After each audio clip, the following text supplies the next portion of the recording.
자, 우리 2주 전에 나눴던 말씀 한번 다시 정리해 보도록 하겠습니다. 향유를 부은 여인에 관한 이야기를 우리가 함께 나누었지요. 우리의 삶에 주님을 초청하는 것이 중요하다 하는 말씀을 드렸습니다. 바리새인이었던 시몬이 예수님을 자신의 집에 초청해서 주님을 위해서 잔치를 베풀었던 것처럼 우리의 삶 속에도 주님을 모셔드리고 주님과 함께 동행하는 삶이 참 중요하다는 것 우리가 깨달아야 한다는 것이죠. 죄인인 한 여인이 주님이 계신다는 소식을 듣고 주님께 가까이 와서 주님께 헌신하는 모습을 보였던 것처럼 우리의 삶의 모습이 또한 그런 모습이 되어야 한다는 것입니다.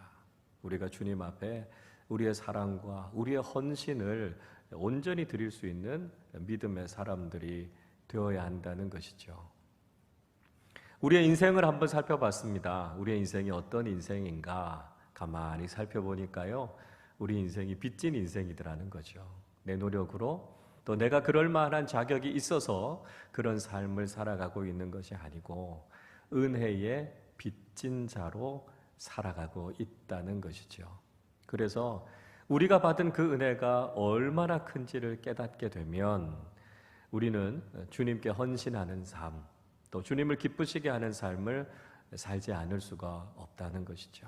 우리에게 이 귀한 은혜를 베풀어 주신 정말 은혜로 빚진 인생을 살아가고 있는 우리가 일평생을 살아가는 동안 그 주님의 은혜의 빚을 갚는 복음에 합당한 삶을 살아가야 한다는 것이죠. 치유함을 받고 또 주님으로부터 구원과 평안을 경험했던 이 여인의 삶 속에 예수를 믿는 기쁨과 평안이 넘쳐났던 것처럼 우리의 삶 속에도 구원의 기쁨 또 주님께서 주시는 평안이 우리의 삶에 늘 가득해야 한다는 것이죠. 삶의 문제와 어려움이 있지만 우리의 인생이 주님 안에 있으면 구원의 기쁨이 있게 되고요, 주님께서 우리에게 주시는 평안이 늘 넘쳐나게 될 줄로 믿습니다. 우리가 날마다의 삶 속에서 주님 주시는 구원과 평안을 누리면서 살아가는 믿음의 사람들이 되실 수 있기를 바랍니다. 자, 오늘 우리가 누가복음 8장의 말씀을 함께 살펴보려고 합니다. 예수님의 하나님 나라 비유에 대한 말씀이 누가복음 8장에 나오고 있는데요, 먼저 우리가 하나님 나라의 동역자들에 대해서 말씀을 좀 생각해 보도록 하겠습니다. 자, 1번을 보십시오. 예수님은 하나님 나라의 복음을 선포하셨다 하는 것입니다. 그러니까 예수님의 복음은 바로 하나님 나라의 복음이었다는 것이죠. 1절 말씀 보십시오. 그 후에 예수께서 각 성과 마을에 두루 다니시며 하나님의 나라를 선포하시며 그 복음을 전하실새 12 제자가 함께 하였고 말씀합니다. 예수님께서 각 성과 마을들을 두루 다니시면서 선포하신 것, 하나님 나라의 복음이었습니다. 예수님의 사역의 중심은 하나님 나라였고요, 예수님의 선포의 가장 중요한 메시지가 바로 하나님 나라에 관한 것이었습니다. 예수님께서 이 땅에 오셔서 가장 먼저 전하셨던 복음의 메시지가 하나님 나라 복음이었지요. 마가복음 1장 15절은 이렇게 말씀하지요. 이르시되 때가 찼고 하나님의 나라가 가까이 왔으니 회개하고 복음을 믿으라 하시더라. 예수님의 전도 일성이라고 이야기합니다. 이 땅에 오셔서 가장 먼저 외쳤던 전도의 메시지가 뭐냐면 하나님 나라가 가까이 왔다는 것이죠. 그래서 회개하고 복음을 믿는 사람이 되라 주님께서 말씀하셨습니다. 주님께서 부활하시고 난 이후에 승천하시기까지 주님께서 집중하셨던 사역도 역시 하나님 나라 사역이었습니다. 사도행전 1장 3절 보시면 이렇게 말씀하지요.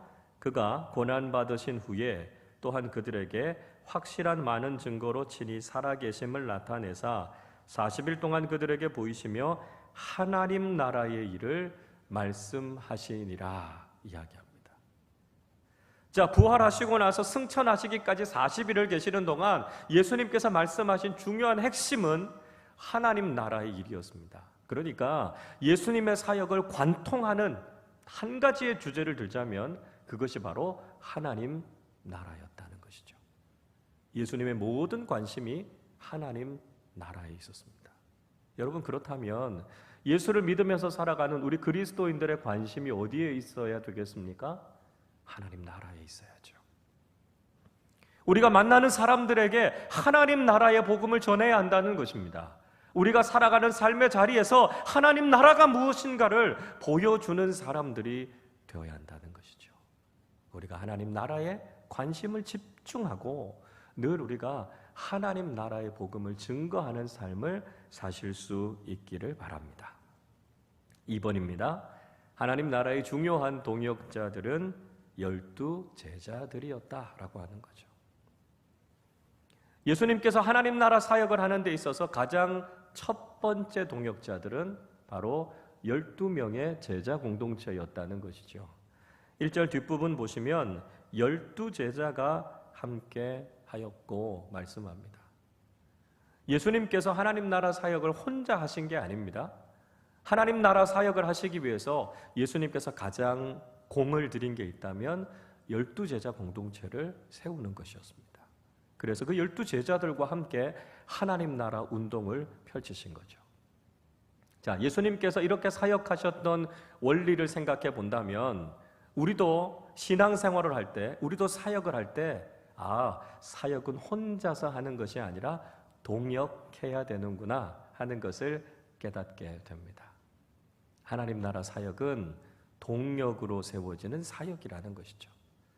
독불 장군처럼 혼자 할 수 없다는 것입니다. 우리가 함께 하나님 나라를 세워가는 것이죠. 그래서 좋은 동역자들과 함께 믿음의 공동체를 세워서 우리가 하나님 나라 사역을 해야 된다는 것을 잊지 말아야 합니다. 자, 동시에 또 한 가지 우리가 깨달아야 되는 것이 있다면 우리 신앙생활의 목표가요, 예수님의 좋은 제자가 되는 것입니다. 우리가 하나님 나라 사역의 동역자가 되기 위해서는 예수님의 참된 제자가 되어야 됩니다. 그것이 우리 신앙생활의 목표가 되어야 되는 것이죠. 그러니까 우리가 신앙생활 하는 동안에 우리가 역시 매진해야 될 일이 뭐냐 하면 주님, 우리가 주님의 좋은 제자가 되게 해 주십시오. 그래서 예수님과 함께, 성령님과 함께 하나님 나라 사역을 동역하는 주님의 일꾼들이 되게 해 주십시오. 이것이 우리의 간절한 기도의 제목이 되어야 하고요, 신앙생활의 목표가 되어야 한다는 것입니다. 3번 보겠습니다. 하나님 나라의 동역자들 중에는 과거가 불행한 사람도 있었다 하는 것입니다. 2절 말씀 우리 같이 한번 보겠습니다. 또한 악귀를 쫓아내심과 병고침을 받은 어떤 여자들 곧 7 귀신이 나간 자 막달라인이라 하는 마리아와. 자, 예수님의 동역자 중에 막달라인 마리아를 소개하고 있습니다. 이 막달라는 지명을 이야기하고 있습니다. 갈릴리 서쪽 지역에 있었던 도시인데요, 디베레라고 하는 도시에서부터 북쪽으로 한 4.8km 정도 떨어진 도시 중에 미그달이라고 하는 도시가 있습니다. 이 미그달 출신의 마리아가 바로 이 막달라 마리아였습니다. 막달라 마리아의 특징을 설명하면서 이렇게 이야기하죠. 7 귀신이 나간 막달라 마리아다, 이렇게 이야기합니다. 그래서 귀신 때문에 병이 들었던 마리아가 예수님을 만나서 귀신이 쫓겨나가고 질병이 치유되는 은혜를 경험하게 된 것이죠. 그러니까 마리아가 경험했던 질병은 단지 육신적인 질병이 아니었고요, 영적인 질병이었다는 것입니다. 과거에나 지금이나 귀신들은 이렇게 때로 몰려다니면서 사람들에게 붙어서 그 사람의 인생을 불행하게 하고 여러 가지 질병들을 일으킨다는 거죠. 그런데 예수님께서 영적인 능력으로 귀신들을 다 쫓아내시고 막달라 마리아를 온전하게 치유시켜 주시고 회복시켜 주신 거죠. 막달라 마리아가 그 은혜를 경험하고 그 은혜가 얼마나 크고 그 사랑이 얼마나 감사했든지 마리아는 주님을 끝까지 떠나지 않고 주님의 동역자로 남아 있었습니다. 예수님께서 십자가에 달려 돌아가셨을 때도 막달라 마리아는 그 현장을 떠나지 않았습니다. 마가복음 15장 47절은 이렇게 말씀합니다. 막달라 마리아와 요새의 어머니 마리아가 예수 둔 것을 보더라 말씀합니다. 예수님께서 십자가에 달리시고 시신이 되어서 돌아가시고 난 이후에 놓여진 예수님의 모습을 막달라 마리아가 보고 있었다 이야기하죠. 십자가 죽음의 그 현장도 떠나지 않고 주님의 동역자로 남아 있었습니다. 부활의 아침에도 막달라 마리아는 예수님의 무덤을 찾아갔습니다. 마가복음 16장 1절이 이렇게 말씀하죠. 안식일이 지나매 막달라 마리아와 야고보의 어머니 마리아와 또 살로메가 가서 예수께 바르기 위하여 향품을 사다 두었다가 이렇게 이야기합니다. 부활의 그 아침에 예수님의 시신에 향품을 바르기 위해서 막달라 마리아가 예수님의 무덤을 찾아간 거죠. 막달라 마리아는 주님의 그 사랑과 은혜를 경험하고 주님을 결코 떠나지 않는 주님의 동역자로 있었던 것을 볼 수 있습니다. 여러분, 우리의 과거가 어두울 수 있어요. 우리의 과거가 불행할 수 있습니다. 그러나 과거의 어둠이, 과거의 상처가 주님을 따르고 주님을 위한 일꾼이 되는데 방해가 되지 않게 하는 것이 참 중요합니다. 과거가 우리의 발목을 잡아서 주님이 기뻐하시는 제자의 삶을 살지 못하도록 해서는 안 된다는 것이죠. 주님 안에서 우리의 과거의 상처와 어둠이 치유받고요, 그 어둠이 떠나가야 됩니다. 그래서 이제는 우리가 과거에 얽매여 있는 것이 아니라 우리의 과거의 삶이 어떠했든지 간에 주님이 우리를 부르실 때 우리가 기쁨과 평안함으로 가서 주님을 위해서 일하는 사람들이 되어야 한다는 것입니다. 주님께서 우리를 치유해 주십니다. 주님께서 우리 인생을 회복시켜 주십니다. 우리의 과거의 모습이 어떠하다 할지라도 주님께서 우리를 안아주시고 우리를 회복시켜 주실 때 우리는 진정한 주님의 동역자로 하나님 나라를 위해서 쓰임받을 수 있다는 것 기억하실 수 있기를 바랍니다. 4번입니다. 하나님 나라의 동역자들 중에서는 세상적인 권력과 부를 가진 사람들도 있었다 하는 것입니다. 과거가 불행했던 막달라 마리아 같은 여자만 있었던 것이 아니고요, 세상적으로 권력과 부를 가진 사람들도 하나님 나라의 동역자로 함께 참여했다는 것입니다. 자, 3절 말씀 같이 한번 읽어보겠습니다. 헤롯의 청지기 구사의 아내 요한나와 수산나와 다른 여러 여자가 함께하여 자기들의 소유로 그들을 섬기더라. 자, 예수님의 동역자 중에는 또 누가 있었냐 하면 헤롯의 청지기였던 구사의 아내 요한나가 있었다. 이렇게 이야기합니다. 청지기라고 하는 헬라어 단어는 에피트로포스라고 하는 말입니다. 이 말은 에피트로포라고 하는 말에서부터 파생된 말인데요, 돌보다는 이야기, 위탁하다 이런 뜻을 가지고 있습니다. 그러니까 당시에 헤롯 왕의 옆에서 헤롯 왕의 왕궁 살림살이를 챙기고 있었던 행정장관인 사람이 바로 이 구사라고 하는 사람이었습니다. 그의 아내인 요한나였으니까요, 세상적인 권력과 부를 가지고 있었던 가정의 여인이었던 거죠. 당시에 순회 복음 전도자들이 이런 재력이 있었던 여성들이 후원해주고 지원해주는 그런 상황 속에서 복음을 전하는 경우가 종종 있었다고 합니다. 그래서 요한나와 여인들은 자신들이 가지고 있었던 것을 가지고 하나님 나라의 복음을 위해서 헌신했던 것을 볼 수 있습니다. 하나님께서 우리에게 주신 것, 또 우리가 가지고 있는 것, 그것을 가지고 우리가 하나님 나라를 위해서 쓰임받을 수 있다는 것이죠. 하나님께서 우리 각자에게 다양한 은사를 주셨습니다. 다양한 선물을 주셨어요. 그것을 주신 것은 단지 우리 자신을 위해서 쓰라고 주신 게 아닙니다. 우리를 하나님 나라의 일꾼으로 부르신 거죠. 하나님 나라를 세워가기 위해서 우리 각자에게 주신 은사와 달란트를 잘 사용해서 하나님 나라를 세워가야 한다는 것입니다. 여러분, 하나님 나라의 동역자가 되는 데는 신분의 차별이 없습니다. 빈부의 차이가 없습니다. 누구든지 부르신 그 자리에서 하나님 나라의 동역자가 될 수 있다는 거예요. 나는 될 수 없겠지. 아니요, 그렇지 않습니다. 그 누구도 예외가 없습니다. 주님의 부르심에 응답하기만 하면 우리의 모습이 어떠하다 할지라도 우리는 하나님 나라의 존귀한 동역자들이 될 수 있다는 것이죠. 우리 한 사람 한 사람이 하나님 나라의 동역자로 주님 앞에 귀하게 쓰임 받으실 수 있기를 바랍니다. 자, 계속해서 예수님의 비유에 대해서 우리가 좀 살펴보려고 합니다. 예수님께서 특별히 이 비유라고 하는 방법을 사용하셨는데요. 왜 예수님께서 이 비유를 사용하셨는지, 이 비유를 통해서 우리에게 깨닫게 해주시는 것이 무엇인지 우리가 한번 생각해 보도록 하겠습니다. 1번입니다. 예수님은 복음의 진리를 비유로 말씀하셨다 하는 것이죠. 4절 말씀을 같이 읽어보겠습니다.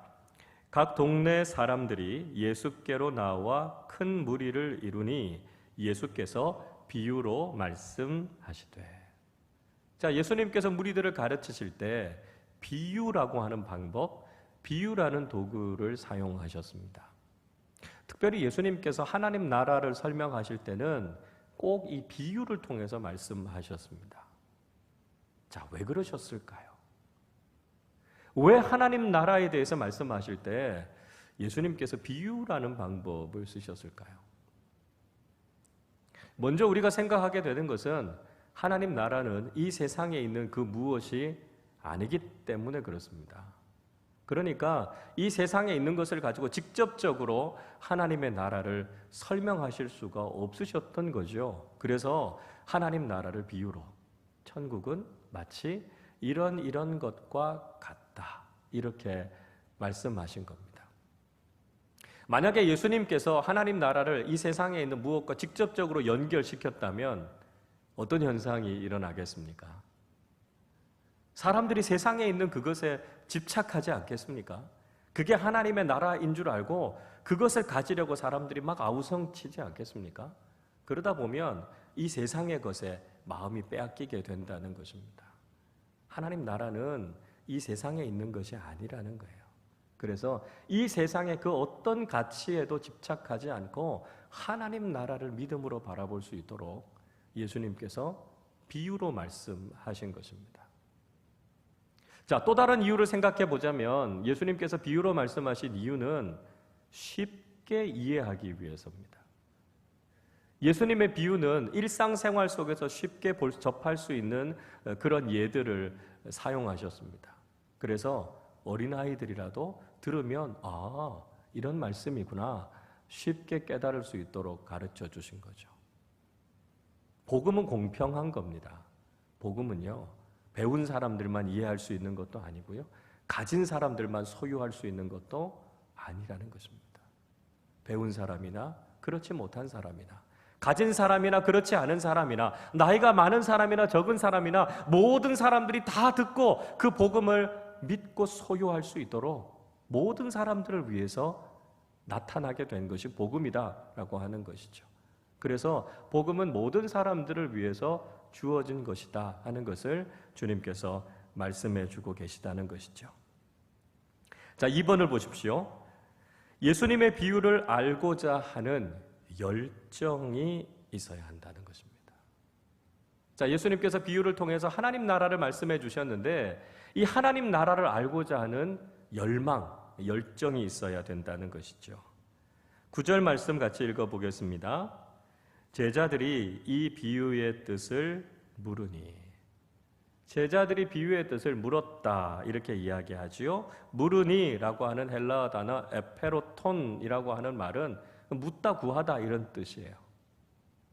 그런데 그 대상이 하나님이 되면 좀 더 심도 깊은 의미가 됩니다.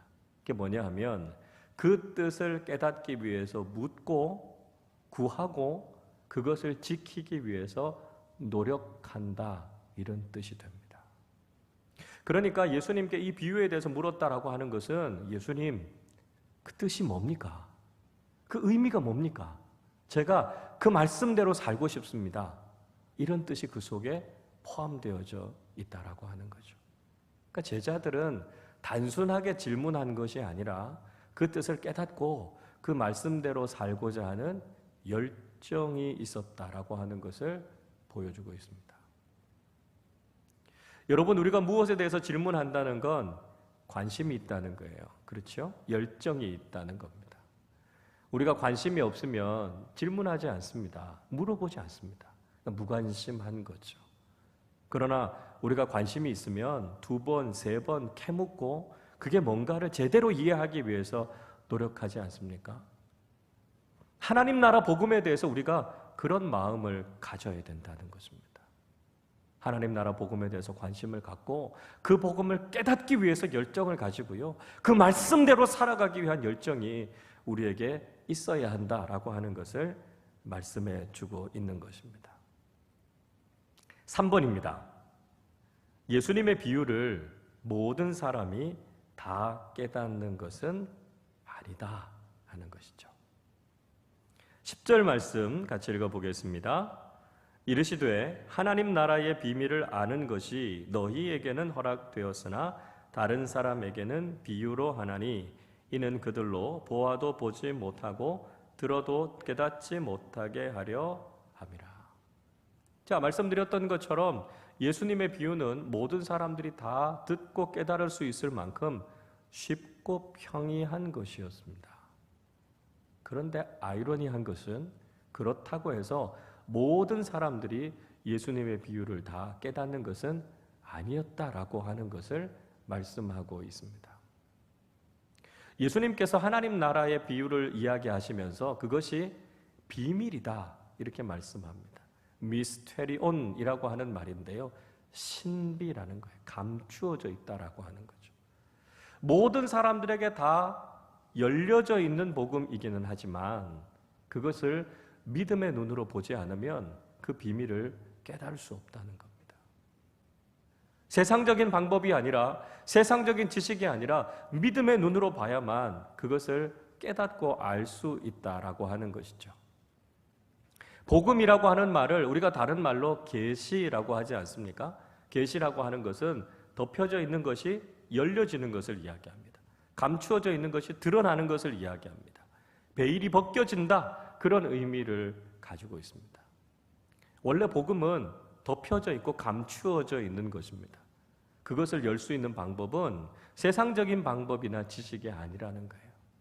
그걸 볼 수 있는 것은 믿음의 눈을 가지고 보면 덮여져 있던 것들이 열려져서 누구에게나 다 보여진다는 거죠. 그러나 세상적으로 아무리 많은 지식을 가지고 있고 아무리 높은 위치에 올라 있다 할지라도 믿음으로 받아들이지 않으면 그건 여전히 가리워져 있고 덮여져 있는 것일 수밖에 없다는 것이죠. 그래서 모든 사람에게 복음은 열려져 있지만 그렇다고 해서 모든 사람이 다 복음을 깨닫는 것은 아니라는 것이죠. 우리도 믿음의 눈을 가지고 예수님의 말씀을 들어야만 그 말씀이 들려지고 그 말씀이 깨달아지게 된다는 것이죠. 그래서 주님께서 무슨 말씀하십니까? 들을 귀 있는 자는 들을지어다 말씀하고 있습니다. 우리에게 필요한 건 복음을 듣는 귀가 필요하죠. 믿음으로 하나님의 말씀을 대할 때 그 말씀은 우리에게 구원과 생명을 가져다주는 하나님 나라 복음으로 들려지게 된다는 것입니다. 비유로 우리에게 말씀하시는 주님의 말씀을 우리가 바르게 깨닫고 그 말씀에 우리의 신앙의 뿌리를, 근거를 두고 살아가는 믿음의 사람들이 되실 수 있기를 바랍니다. 자, 오늘 예수님께서 이제 4가지 땅의 비유에 대해서 구체적으로 말씀해 주고 계십니다. 여러분 올려드린 교재에 표를 한번 보시기를 바랍니다. 4가지 땅에 대해서 소개해 주고 있는데요.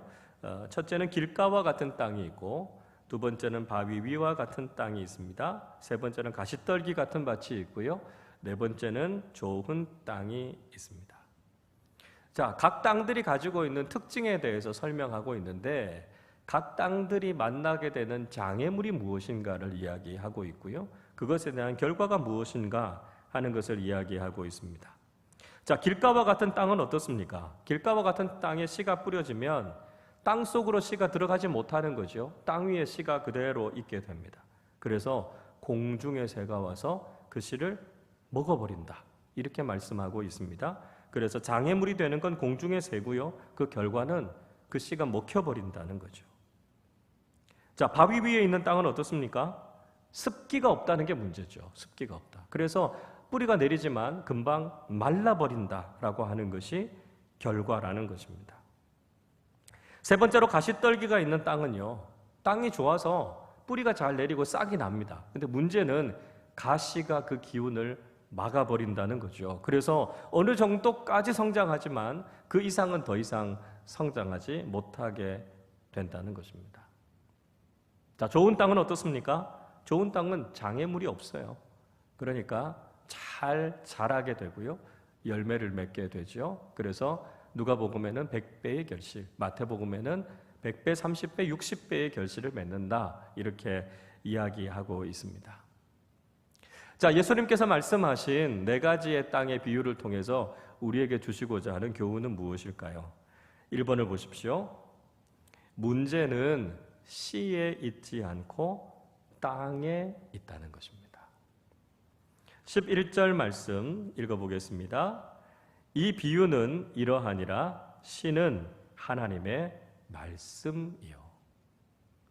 자, 오늘 이 비유에 나타나는 씨는 뭡니까? 씨는 하나님의 말씀이라는 거예요. 그러니까 하나님의 말씀이 각자의 밭에, 마음에 다 뿌려지게 됐다라고 하는 것이죠. 자, 만약에 씨에 문제가 있다면 어떤 현상이 일어나겠습니까? 네 가지 땅 모두에서 싹이 나지 않아야 되죠. 그러면 이거 씨에 문제가 있는 게 아닌가? 이렇게 생각할 수 있습니다. 그러나 씨에 전혀 문제가 없다는 것을 알 수 있는 것은 좋은 땅에서는 결실했잖아요. 그러니까 씨가 문제가 있는 게 아니라는 것입니다. 그러니까 하나님의 말씀에는 아무런 문제가 없다는 거예요. 문제는 어디에 있다고요? 복음을 듣는 우리의 마음에 있다고요. 자, 말씀이 왜 믿어지지 않습니까? 복음이 왜 열매 맺지 않습니까? 왜 복음의 능력이 나타나지 않습니까? 혹시 하나님의 말씀이 잘못된 거 아니야? 말씀에 뭐가 문제가 있는 게 아니야? 그게 아니라는 겁니다. 복음의 생명력에는 전혀 문제가 없어요. 문제는 어디 있어요? 우리 마음에 있어요. 그 말씀을 믿음으로 받아들이지 않는 우리 마음에 문제가 있다는 것이죠. 지금 이 시대에 우리가 복음을 전하고 전도하는데 왜 그 복음이 사람들에게 잘 전해지지 않을까요? 복음이 과거보다 능력이 없기 때문입니까? 그렇지 않습니다. 이 시대의 사람들의 마음이 완악해져 있고요. 마음이 닫혀져 있기 때문이죠. 그래서 우리의 닫혀져 있는 마음이 열려질 수 있도록 믿음으로 복음을 받아들일 수 있도록 우리가 기도할 수 있어야 한다는 것이죠. 2번입니다.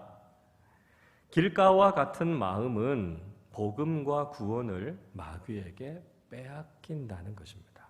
자, 이제 네 가지 땅에 대한 이야기를 하는데 첫 번째, 길가와 같은 마음이 있는데 복음과 구원을 마귀에게 빼앗긴다는 것이죠. 12절 읽어보겠습니다. 길가에 있다는 것은 말씀을 들은 자니 이에 마귀가 가서 그들이 믿어 구원을 얻지 못하게 하려고 말씀을 그 마음에서 빼앗는 것이요. 자, 길가와 같은 마음 특징이 뭡니까? 사람들이 하도 그 땅을 밟고 지나가서 땅이 딱딱하게 굳어진 거죠. 그러니까 씨가 뿌려지지만 그 씨가 땅 속으로 들어가지를 못하는 겁니다. 땅 위에 씨가 그대로 있으니까 어떻게 됩니까? 공중의 새들이 와서 그 씨를 다 먹어버리는 거죠. 복음이 전해집니다. 그러나 그 복음에 대해서 관심이 없어요. 받아들이지 않으니까 사단이 와서 그 말씀을 다 걷어가 버리는 겁니다. 말씀의 씨앗이 그 속에 들어가고 말씀을 들음으로 믿음이 생겨야 구원을 얻는데 그 말씀을 마귀가 다 뺏어가 버리니까요. 그 복음의 역사, 구원의 역사가 나타나지 않는 겁니다.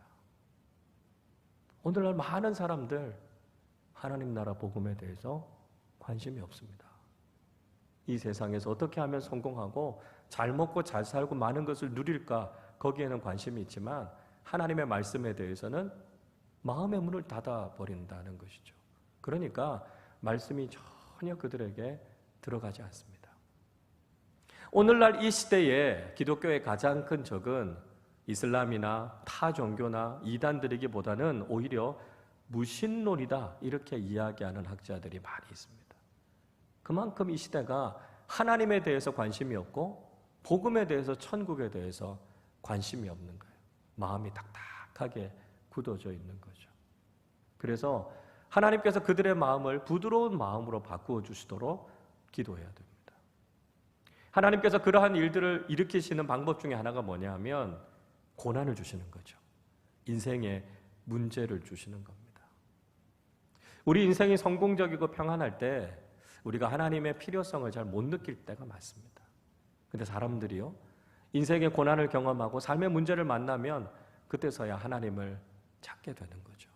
그 과정이 바로 길가같이 딱딱하게 굳어진 마음을 하나님께서 일구시는 것, 기경하시는 겁니다. 그래서 말씀이 들어갈 수 있도록 하는 거죠. 그래서 우리가 이 시대에 하나님의 말씀에 대해서 무관심한 사람들의 마음을 하나님께서 일구셔서 하나님의 말씀을 받아들일 수 있는 부드러운 마음이 될 수 있도록 기도하실 수 있기를 바랍니다. 3번입니다. 바위와 같은 마음은 고난을 당할 때 믿음을 버린다는 것입니다. 자, 두 번째, 바위 위와 같은 마음이죠. 13절 말씀 같이 읽어보겠습니다. 바위 위에 있다는 것은 말씀을 들을 때에 기쁨으로 받으나 뿌리가 없어 잠깐 믿다가 시련을 당할 때에 배반하는 자요. 자, 바위 위와 같은 마음, 어떤 마음입니까? 복음을 전할 때 그 복음을 기쁨으로 받아들여요. 그리고 교회와 그리스도인들에 대해서 호감을 갖습니다. 아, 내가 신앙생활을 해봐야 되겠다. 좀 열린 마음을 가지고 교회에 나오죠. 그러다가 어떤 일들이 이 사람들의 마음에 장애물이 됩니까? 시련과 고난을 만나면 그것 때문에 믿음이 흔들리게 됩니다. 아니, 예수를 믿으면 모든 일이 잘 돼야 되지 않아? 근데 왜 내 삶이 이렇게 어렵지? 왜 이런 고난이 있지? 이런 문제들을 만나면 믿음이 그냥 송두리째 흔들립니다. 그리고는 결국 믿음을 버리고 떠나가게 되죠. 마치 예수님 당시에 예수님의 기적에 대해서는 열광했지만 예수님의 십자가는 받아들이지 않았던 무리들 같은 모습이라는 것이죠.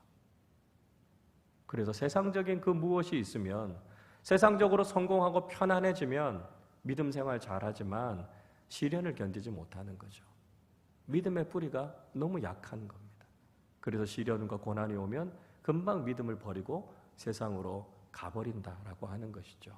이것이 바위 위와 같은 마음입니다. 자, 이런 사람들은 믿음의 뿌리를 깊이 내려야죠. 그래서 인생의 풍파가 몰아치고 시련이 다가오고 고난이 올지라도 그 믿음의 뿌리를 깊이 내리고 흔들리지 않는 믿음이 되어야 한다는 것입니다. 4번입니다. 가시떨기와 같은 마음은 세상의 염려로 믿음이 온전해지지 못한다는 것입니다. 자, 세 번째로 가시떨기와 같은 마음이 있는데 가장 큰 장애물은 뭔가 하면 세상적인 염려라는 거예요. 무엇으로 인해서요? 물질적인 것들, 세속적인 욕망, 이런 것들이 염려와 근심이 돼서 믿음이 온전히 자라지 못한다는 거죠. 14절 같이 읽어보겠습니다. 가시떨기에 떨어졌다는 것은 말씀을 들은 자이나 지내는 중 이생의 염려와 재물과 향락의 기운이 막혀 온전히 결실하지 못하는 자요. 자, 가시떨기 같은 마음, 복음을 받아들이고 그 믿음의 뿌리를 내립니다.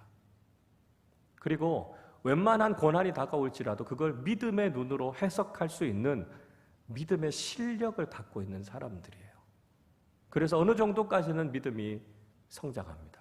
근데 문제는 무엇입니까?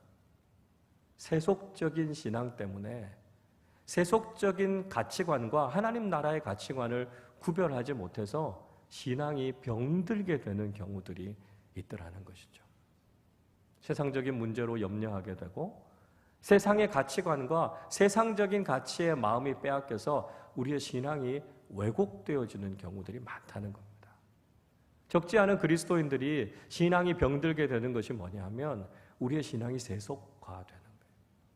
하나님 나라에 우리의 관심이 집중되어져야 되는데 신앙을 자꾸 세속적인 걸로 해석하게 되고 세속적인 목적에 우리의 관심이 자꾸 가다 보면 우리의 신앙이 어느새 병들어가게 된다는 것이죠. 그러니까 우리의 가치관을 점검해 보셔야 합니다. 우리의 가치관이 보이는 이 세상의 것에 마음을 빼앗기는 것이 아니라 늘 우리의 관심은 하나님 나라에 있어야 된다는 것이죠. 하나님 나라의 가치관을 가지고 우리의 삶을 바르게 세워야만 우리가 흔들리지 않고 성숙한 믿음의 사람들로 살아갈 수 있다는 것이죠.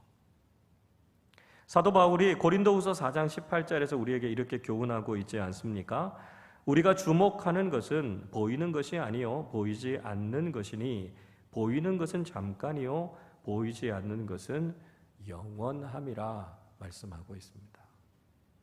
잠깐 있다가 사라지는 보이는 것에 우리의 가치를 두는 것이 아니라 보이지 않지만 영원한 하나님 나라의 가치관을 바르게 가지고 살아갈 때 우리는 이 세상 속에서도 건강하고 성숙한 믿음의 사람들로 살아갈 수 있다는 것이죠. 5번입니다. 좋은 땅과 같은 마음은 말씀을 듣고 지켜서 인내로 열매를 맺는다 하는 것이죠. 자, 예수님께서 말씀하신 좋은 땅은 어떤 땅인가 하는 거죠. 15절 같이 읽어보겠습니다. 좋은 땅에 있다는 것은 착하고 좋은 마음으로 말씀을 듣고 지키어 인내로 결실하는 자니라. 자, 좋은 땅은 말씀을 잘 듣고 결실하는 땅이다 이렇게 이야기하죠. 그런데 좋은 땅에 대해서 설명하면서 이렇게 이야기합니다. 착하고 좋은 마음이다 이렇게 이야기하고 있습니다. 여러분, 신앙에 있어서 중요한 게 뭐냐 하면 성품이에요. 성품. 우리가 어떤 마음을 가지느냐라고 하는 게 중요한데요. 착하고 좋은 마음을 가져야 됩니다. 그래서 우리가 그리스도인다운 성품을 가져야 거기에서부터 신앙이 건강하게 잘 자라나는 것입니다. 우리의 마음이 비뚤어져 있고 우리의 마음이 악하면 좋은 복음의 씨앗이 떨어져도 잘 자라지 못한다는 거예요. 그래서 우리가 좋은 성품을 가진 그리스도인들이 되는 것이 중요하다는 것이죠. 그 마음에 하나님의 복음의 씨앗이 떨어지면 그 복음이 자라가게 됩니다. 자, 그런데 말씀을 듣는 것에서만 끝나는 것이 아니라 그걸 말씀을 지켜야 된다는 것이죠. 삶 속에서 말씀을 듣기만 하고 그것이 삶으로 연결되어지지 않으면 우리는 결실하는 삶을 살기 어렵다는 것입니다. 그래서 말씀을 듣는다라고 하는 것은 그것이 우리의 삶으로 이어져야 된다는 것이죠. 자, 그런데 문제는 뭡니까? 우리가 말씀을 듣고요, 말씀대로 산다고 해서 금방 열매가 맺어지는 게 아니라는 것입니다. 우리가 열심히 말씀을 들었어요. 그리고 말씀대로 살기 위해서 정말 믿음 지키며 살기 위해서 애쓰는데 열매가 잘 맺히지 않아요. 그래서 오늘 말씀은 무엇이라고 이야기합니까? 인내로 결실한다 이야기하고 있습니다. 믿음의 사람들에게 중요한 믿음의 요소, 성품이 뭐라고요? 인내라고요. 인내. 오래 참음을 통해서 믿음의 열매가 맺어지는 겁니다. 그러니까 믿음의 사람들은 인내하는 사람입니다. 여러분, 신앙에는요 지름길이 없어요. 매일매일 성실하게 하루하루 예배의 자리, 기도의 자리, 섬김과 헌신, 봉사의 자리에서 우리가 인내하면서 믿음의 길을 걸어갈 때 어느 순간인가 100배의 결실이 맺혀져 있는 것을 경험하게 된다는 것입니다. 여러분, 오늘날과 같은 이 시대에 우리에게 무엇보다 필요한 성품, 덕목이 있다면 인내입니다. 참 어려운 시대죠. 믿음이 열매 맺기 참 어렵죠. 하나님 언제까지 기다려야 됩니까? 답답한 시간들을 보내고 있을 수 있습니다. 그러나 하나님의 선하심을 믿고 복음의 능력을 믿고 그 말씀대로 지키고 실천하면서 살아가고 인내로 결실하는 그리스도인들이 되어야 한다는 것입니다. 하나님의 때에 신실하신 하나님께서 반드시 풍성한 믿음의 열매를 맺게 하실 줄로 믿습니다. 우리가 좋은 땅이 되어서 하나님의 말씀을 믿음으로 잘 받아들이고 그 말씀대로 실천하고 인내함으로 아름다운 믿음의 열매를 맺어가는 복된 믿음의 사람들이 되시기를 주님의 이름으로 축원합니다.